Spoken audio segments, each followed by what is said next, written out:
There's been a massive buying of Bitcoin and Ether over the past few days. I'm going to talk about the companies that are still accumulating Bitcoin. We'll also talk about a new altcoin ETF in the United States. We're going to talk about a partnership between Nasdaq and a crypto company. We'll talk about Hyperliquid, oil prediction market, Zcash.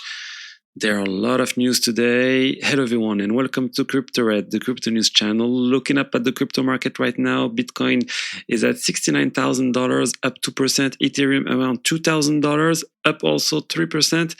Hyperliquid is also up. I'll talk about that in a moment. And now let's jump straight into the news. So what's going on? One thing we've seen over the past few days, especially over the weekend, is that oil prices have increased quite a bit.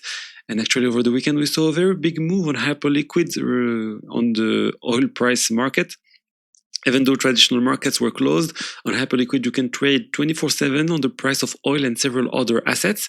That's thanks to the new feature HIP3 that was recently added on Hyperliquid, which allows exactly this type of trading. Because of that move in oil, there were a lot of liquidation. People who were shorting oil basically got wiped out. In fact, there was a record of about $40 million in liquidation. It was the biggest liquidation day ever for an asset that isn't Bitcoin or Ethereum. So that's actually quite significant for Hyperliquid. It really shows their broader vision of expanding beyond just cryptocurrencies.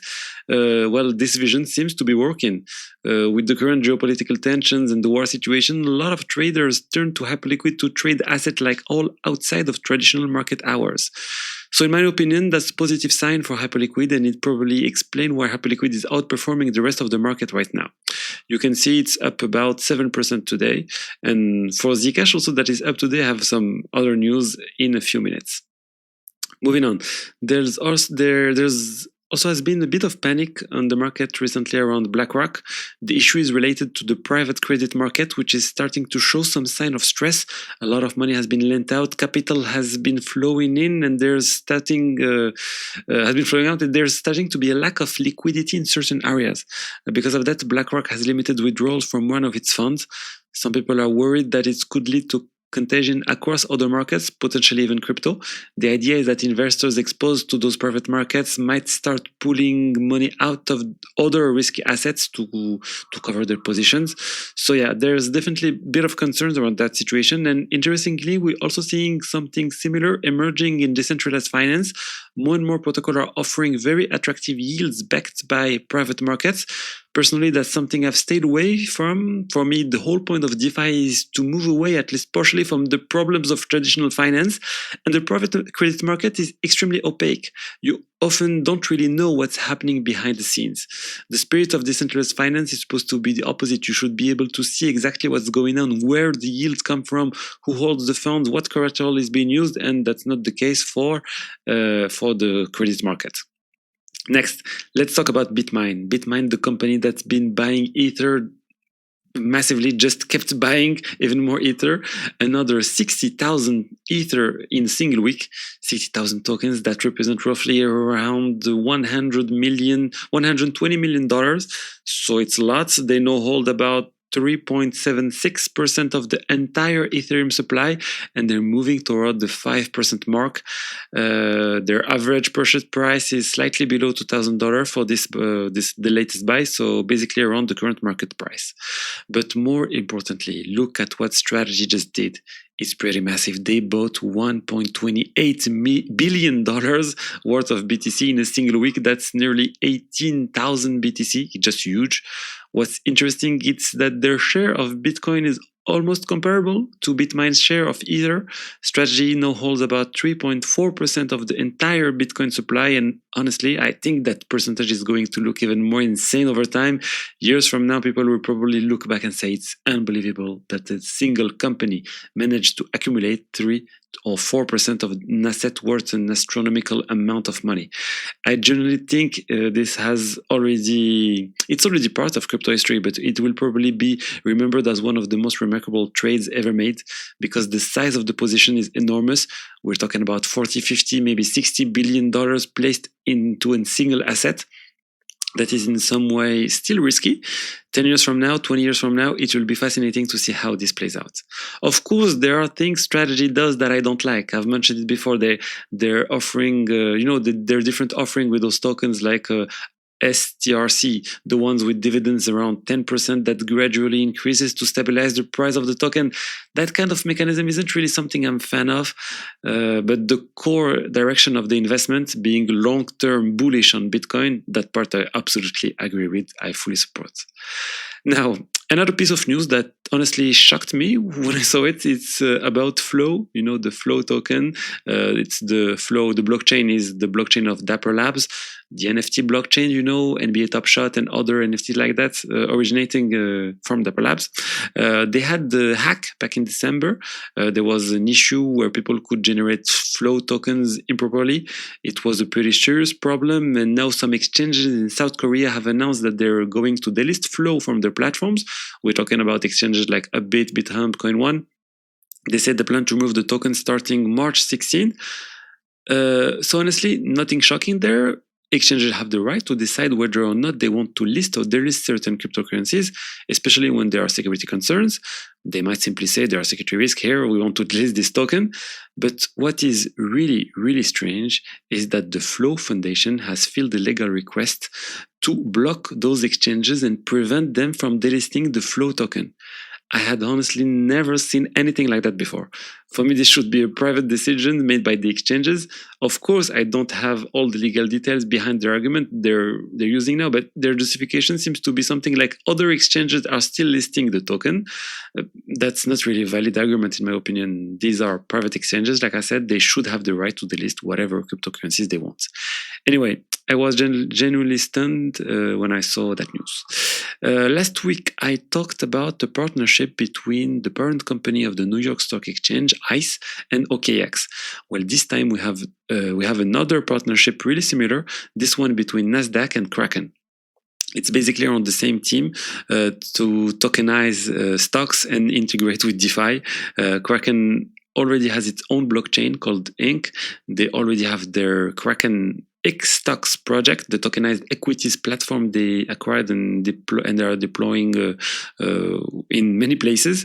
So it's really interesting to see one of the largest global stock exchange in the world starting to integrate with crypto, with blockchain, and especially with public blockchains. I think if this goes forward, Kraken will deploy these tokens in either of the Inc. blockchain or another network where they already launched Xstocks. So I'm thinking about Solana, Ethereum. They had announced Xstocks would eventually move to Ethereum. I think they already launched it. I don't know. So yeah, for me, these deployments will most likely happen on public blockchain, and I find it extremely interesting to see so many integration happening between large financial institutions and the crypto ecosystems. I think this is excellent news, and I really hope we'll see it fully materialize in 2027, because they said it's scheduled to go live in 2027. Next, we've got the first Polkadot ETF. The spot Polkadot ETF the first spot Polkadot ETF has been launched in the US. It was launched by 21 shares. This was pretty much expected. We were anticipating a wave of ETFs starting from the end of last year, and that's exactly what we're seeing now.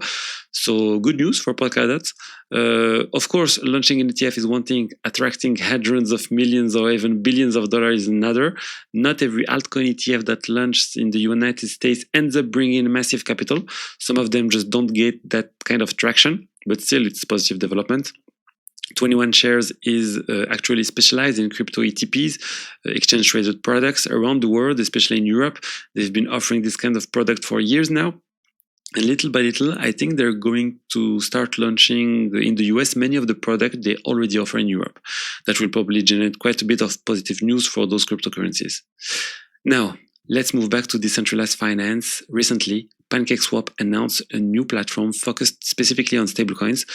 Just to remind you, PancakeSwap is the most widely used decentralized exchange on the BNB chain.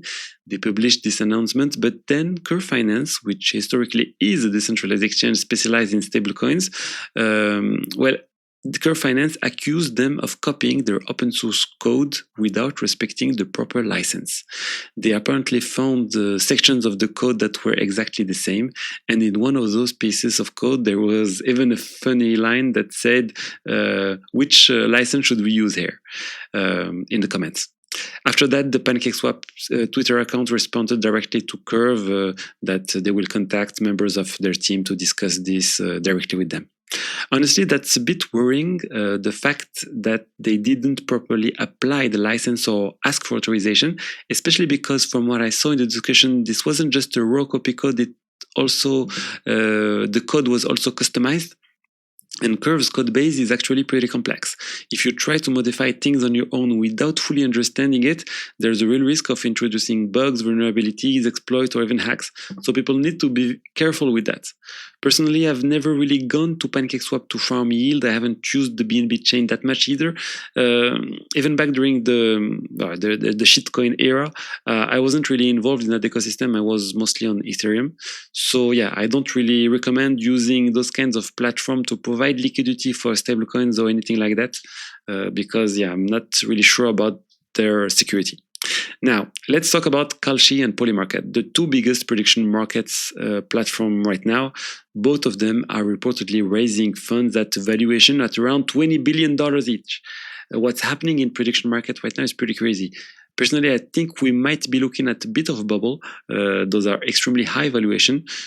Surely you could justify it if there is a token involved or if they're generating massive revenues, but prediction market, I struggle a bit to see them reaching a truly mainstream audience, at least when it comes to the betting aspect.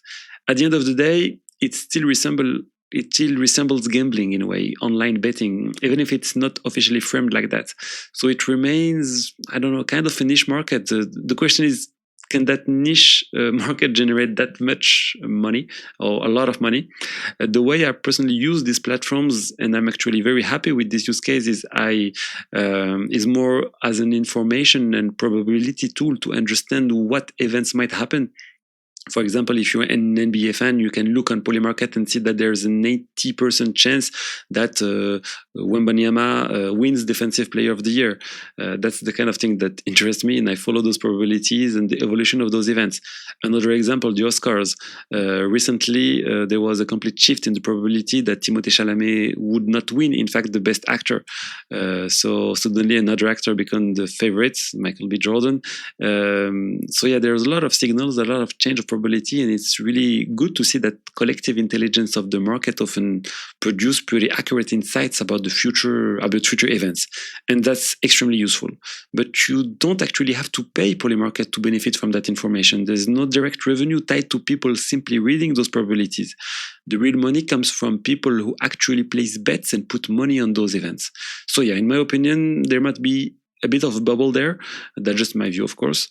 Also, there's no Polymarket token, no Kalshi token, so you can't really benefit directly from those valuations. The only potential upside for users would be a possible airdrop. Polymarket will do an airdrop, but it's the high probability chance that Polymarket does an airdrop. But anyway, I just wanted to share my opinion on that. And finally, latest news. Do you remember the drama around Zcash when the development team behind Zcash resigned? That was a pretty significant event. They were in conflict with the foundation. Well, now that team has rebranded and created a new organization called Zcash Open Development Lab. They've just raised $25 million from some extremely well-known investors. Among them, you've got Coinbase Ventures, A16Z Crypto, the Winklevoss twins, and also other well-known investors like Balaji and David Friedberg from the All In podcast. So yeah, we're talking about very big names investing $25 million into the Zcash ecosystem. And obviously, if they're putting that kind of money into it, it's because they expect to make money from it, which probably means the Zcash team will keep developing the wallet, building product, and generating revenue streams around the ecosystem. There's no new airdrop or anything like that that's coming from this. The Zcash token already exists. But I still think it's a strong signal of confidence in the Zcash ecosystem to see that many investors are betting on its development. The narrative around Zcash is extremely interesting because it's centered on privacy. That narrative has really exploded over the past year. It cooled down a bit recently, but it's still very relevant. I actually think privacy is the long-term narrative in crypto. We've been talking about it for years already. Monero has existed for a very long time, Zcash also, and we'll probably still be talking about it in 10 years, maybe even longer. So honestly, I understand the long-term bet on privacy. I also think privacy features are going to be integrated more and more into blockchains natively. For example, there are an entire privacy roadmap being discussed right now for Ethereum, not really for Bitcoin, but I've seen development in that direction on Ethereum, on Solana also. So I think that space will keep evolving, and Zcash is actually pretty well positioned on that topic. All right, that's what I wanted to share with you today about the latest crypto news. I hope you enjoyed the content. If you did, don't forget to like, comment, and subscribe, and I'll see you tomorrow for the next updates. All right, bye-bye.